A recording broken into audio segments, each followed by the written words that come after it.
बिस्मिल्लाहिर्रहमानिर्रहीम। मेरा नाम डॉक्टर फ़ारूक आज़म ख़ान है। मैं एक ऑर्थोपेडिक सर्जन हूँ और लाहौर में प्रैक्टिस करता हूँ। मैं college of physician and surgeon का फ़ेलो हूँ और इसके साथ साथ अमेरिकन कॉलेज ऑफ सर्जन की फ़ेलोशिप भी हासिल की है। इस वीडियो में हम बात करेंगे कंधे के दर्द के हवाले से। कंधे का दर्द एक बड़ी आम सी प्रेजेंटेशन है और अक्सर मरीज़ अपने कंधे के दर्द के हवाले से हमारे आउटडोर में आते हैं।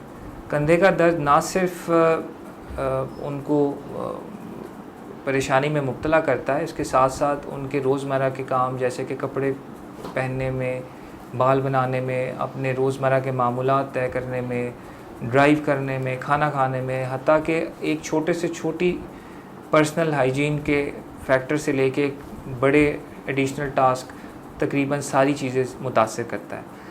कंधे का दर्द क्यों होता है हम जानने की कोशिश करेंगे और इससे बचने के हवाले से कुछ ना कुछ वर्जिशें और आम आगाही आपको बताएंगे।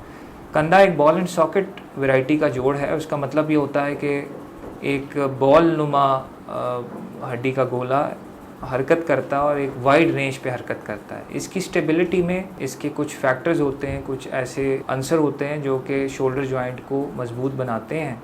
इसमें कुछ रीज़न्स तो जोड़ के कैप्सूल की होती है, उससे मुंसलिक पट्ठों की होती है, हड्डी की बनावट और साख्त की होती है।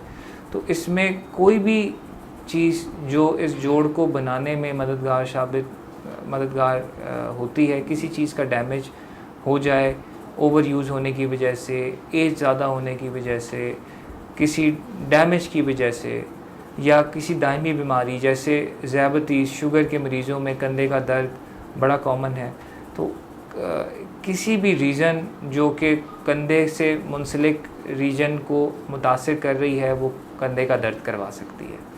तो जब कोई भी पेशेंट डॉक्टर के पास आता है, ऑर्थोपेडिक सर्जन के पास आता है, तो उसकी कोशिश होती है कि वो पहले ये वजह जाने कि कंधे का दर्द किस वजह से हो रहा है। उसके लिए हमें कुछ मुआयने से गुज़रना पड़ता है, कुछ तशख़ीसी अमल से गुज़रना पड़ता है और तभी हम बता सकते हैं कि आपके कंधे का दर्द की असल वजह क्या है। कंधे के दर्द से बचा कैसे जा सकता है? सबसे इम्पॉर्टेंट ये कि अपनी ओवरऑल सेहत का ख्याल रखें, एक अच्छी और मुकम्मल ज़िंदगी गुजारें, अपने वज़न को मुनासिब रखें। इसके साथ साथ ज़िंदगी में थोड़ी बहुत वर्जिश को मामूल के तौर पे ऐड करें और कोई भी ऐसी चीज़ जैसे अपने हाथ को सर के ऊपर लेके जाना, सोने के पोस्चर्स में कोई बहुत ज़्यादा वज़नी काम करना, या अगर आप किसी ऐसे दायमी मर्ज़ में मुब्तला हैं उसको कंट्रोल में रखना, तो अगर आप ये करते रहेंगे तो कंधे के दर्द से बचा जा सकता है।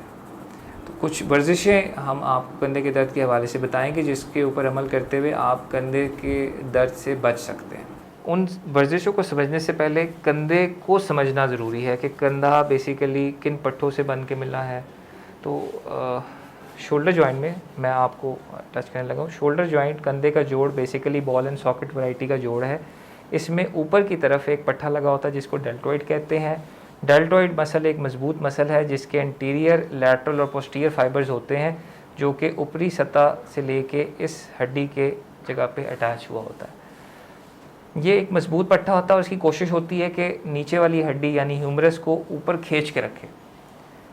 इस पोजीशन को बैलेंस करने के लिए हमारे कंधे के छोटे पट्टे रोटेटर कफ्स अमल दरामद करते हैं और 4 पट्टे जिनमें सुप्रास्पाइनेटस, प्लीज़ थोड़ा सा इधर, सुप्रास्पाइनेटस, इंफ्रास्पाइनेटस, टीरीज माइनर और सबस्कैपुलरिस, ये 4 पट्टे बेसिकली रोटेटर कफ कहलाते हैं और ये एक बैलेंस क्रिएट कर रहे होते हैं डेल्टॉइड के दरमियान और अपने दरमियान। सो ये बैलेंस मेंटेन रहता है, आपका कंधे का जोड़ ठीक रहता है। जैसे ही इनमें से कोई ना कोई पट्टा डैमेज होता है वो बैलेंस ख़राब हो जाता है। तो आपने जब भी कंधे को फोकस करना है तो कोशिश करनी है कि इन्हीं पट्टों को फोकस करें और उससे मुतल्लिक एक्सरसाइज करें। तो सबसे पहले हम डेल्टॉइड की एक्सरसाइज आपको क्लियर कर देते हैं। डेल्टॉइड के जैसे मैंने बताया कि कुछ एंटीरियर फाइबर्स हैं, लैटरल और पोस्टीरियर फाइबर्स हैं। तो एंटीरियर फाइबर्स के लिए बड़ी आसान सी एक्सरसाइज है। आप बिल्कुल सामने खड़े हों, अपने हाथ सीधे करके आगे की तरफ लेके जाएँ प्लीज़, ऐसे जी, बिल्कुल ठीक। इस एक्सरसाइज को आप अगेंस्ट रेजिस्टेंस भी कर सकते हैं जी, ऊपर लेके जाएं। मैं इनको रोक रहा हूं और ये कोशिश कर रहे हैं, इससे भी एंटीरियर फाइबर्स बेहतर होते हैं। लैटरल फाइबर्स के लिए यही डायरेक्शन हम बाहर की तरफ करेंगे जी। जी ठीक है, वेरी गुड। तो डेल्टॉइड के एंटीरियर और लैटरल फाइबर्स की वर्जिश ये थी। पिछले वाले पट्ठों के लिए आपको थोड़ा सा बेंड करना है, थोड़ा सा आगे झुकिए, थैंक यू वेरी मच।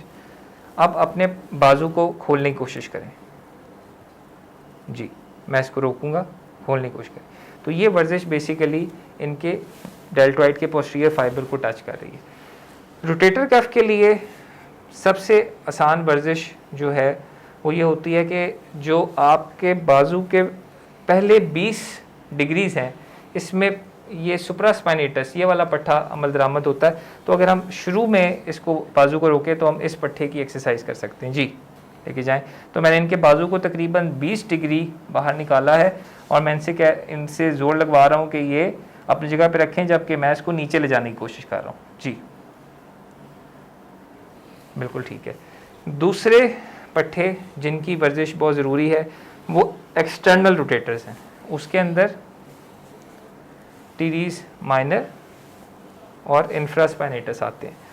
तो इन्होंने अपनी कोनी जिस्म के साथ लगा ली और अब हमने इनको कहेंगे कि घुमाते हुए बाहर लेके जाएं और हम कोशिश करेंगे इनको रोकने की। जी तो ये वर्जिश बेसिकली उन दो पट्ठों को जो कि एक्सटर्नल रोटेटर जो कि कंधे को बाहर लेके जाते हैं उसकी वर्जिश है।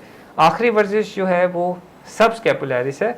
उसमें हमने कंधे को अंदर की तरफ लेके आना है और इनको कहना है कि आप जोर लगाएं, अंदर की तरफ लेके आएँ कंधे को, जी जोर लगाएं, अंदर लाने की कोशिश करें, अंदर लाने की कोशिश करें।